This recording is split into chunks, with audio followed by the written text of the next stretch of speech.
Yung pawikan, pag ipinangitlog doon sa dalampasigan, tatakpan ng pawikan ng buhangin yung mga itlog niya. Pagdating ng tamang panahon, mapipisa yun. Walang nanay yan, walang tatay. Parang ulilang bata yan eh.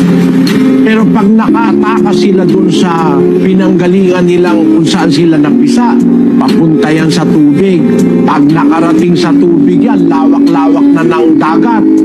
Huwag lang silang makakain ng ibang mga kumakain, lalaki na silang mag-isa.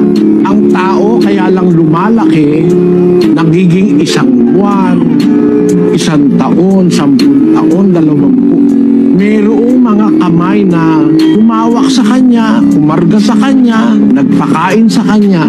Kaya kahit na bandang huli, ang paniwala natin, masama yung ginawa ng magulang natin sa atin, yun dapat na yun ay matakpan nung kanilang ginawa para ikaw ay lumaki at mabuhay.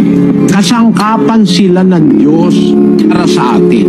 Magagalit sa iyo ang Diyos pag hindi ka marunong kumilala ng utang na loob sa magulang.